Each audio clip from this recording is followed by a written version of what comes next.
Bom dia, alunos do sexto ano. Vamos ao PET 4, semana 1. Essa semana a gente vai falar sobre arte abstrata. Bom, arte abstrata foi um movimento das artes plásticas que tem como característica marcante a representação das formas de maneira não real.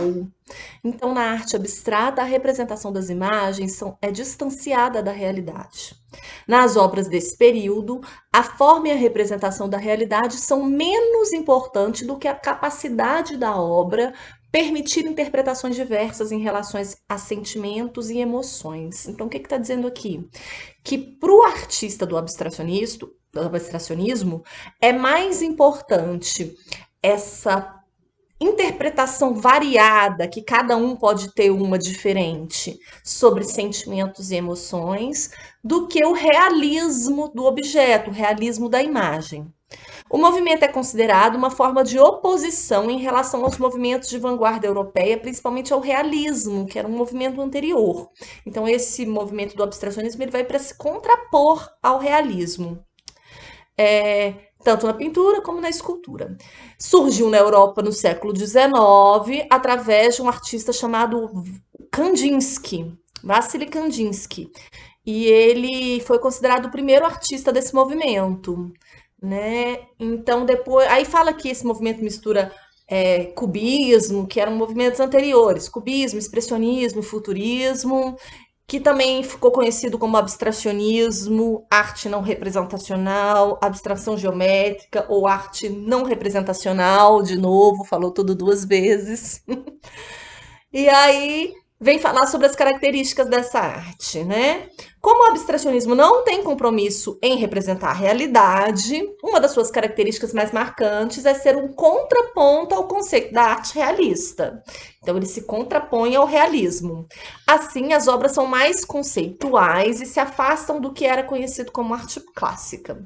As obras podem ter elementos relacionados à emoção ou à intuição, como uma forma de liberdade de expressão do artista, sem necessidade da representação de uma figura e sem comprometimento em transmitir a realidade. Em muitas obras, a representação é de um sentimento. Então, na arte abstrata, o artista tem uma liberdade para representar, para expressar o sentimento e representar o seu sentimento da maneira que ele quiser, sem se comprometer com o realismo. A imagem não precisa ficar real.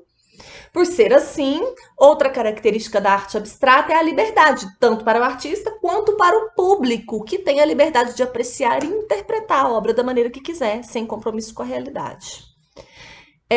O uso de formas geométricas, linhas retas, curvas e muitas cores também é bastante presente, principalmente na pintura. As formas mais simples e o contraste entre cores, luzes e sombras são muito usados. Por ter essas características irreais e distantes da realidade, a arte abstrata também permite que sejam feitas muitas interpretações diferentes sobre o sentido das obras, né? Então, falou, tudo a mesma coisa. Tipos de arte abstrata. Então, a gente tem dois tipos de arte abstrata: o abstracionismo geométrico e o abstracionismo informal. Então, vou falar primeiro do geométrico.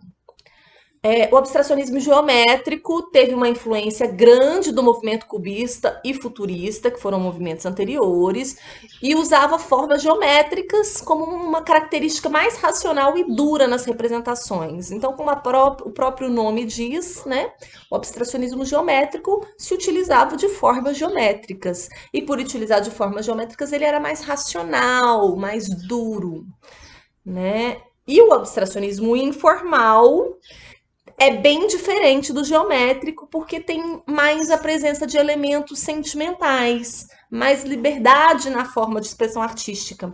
Na arte abstrata informal, ao contrário do que acontece na geométrica, as cores e as formas usadas representam um universo interno de emoções, sentimentos ou sensações. Arte abstrata no Brasil. Bom, aí o Kandinsky começa com a arte abstrata lá no século XIX na Europa, mas aqui no Brasil ela chega na década de 50 e é trazida por dois artistas que moraram um tempo lá na Europa, o Antônio Bandeira e o Cícero Dias. E vamos às atividades, mostra o que você aprendeu e responda. Número 1. Você conhece, já produziu, ouviu alguma obra abstrata? Aí você vai dizer se sim, se não, se você viu, se você já fez, se você conhece. E aí depois você vai comentar sobre as suas características com suas palavras. Então, mesmo que a sua resposta seja não, nunca vi, não conheço, estou conhecendo agora, você vai dizer mesmo assim quais são as características do abstracionismo, das obras abstratas, né? Você pode dar uma olhadinha lá no texto, mas nem precisa, né? Número 2, com base no texto, explique com suas palavras o que é arte abstrata. Aí você vai explicar. Qual é a diferença entre abstracionismo geométrico e abstracionismo informal? Falamos agora, né? Número 4, com base na leitura do texto e em seus conhecimentos, assinale a alternativa incorreta. Então, aqui você vai marcar a alternativa errada. Muito cuidado, a gente tem 3 alternativas certas e apenas uma errada, tá? E a número 5, inspirados nas obras de Antônio Bandeiras e Cícero Dias, faremos uma experiência. Você deve pegar um papel e um lápis ou utilizar esse espaço abaixo. Então, se você está fazendo no PET impresso, você pode usar esse espacinho. Ou não também. Se você quer mais liberdade, pode pegar um papel inteiro para fazer isso. Você vai colocar uma música apenas instrumental, e aí eu vou deixar aqui uma dica de uma música que você pode colocar, joga ela lá o nome dela lá no YouTube, que ela vai aparecer para você e aí você coloca ela para tocar. Ela se chama Área da Corda Sol, de um compositor chamado Bach. É uma música ótima para fazer essa atividade, uma música linda, que é só instrumental. Mas se você não quiser essa, você pode colocar qualquer outra que seja instrumental, né, que não tenha ninguém cantando. Você vai fechar os olhos e deixar que o lápis dance sobre o papel. Então você vai estar ouvindo a música e o seu lápis vai estar fazendo movimentos ali no ritmo da música, como se estivesse dançando. Não abra os olhos até terminar o desenho. Então talvez seja melhor colocar uma venda nos seus olhos para você não ficar naquela tentação de olhar só um pouquinho. Porque se você olhar só um pouquinho, aí já atrapalha toda a experiência. Ao terminar, abra seus olhos e verá um desenho abstrato informal. Então, quando você terminar, não precisa ser a música inteira, quando você achar que já tá bom, aí você para, abre os olhos e aí você vai ver um desenho seu abstrato informal e aí você vai poder colorir. Aí você pode usar as cores que quiser e colorir do jeito que quiser com os olhos abertos agora, ok? Então é só isso. Bons estudos e até semana que vem.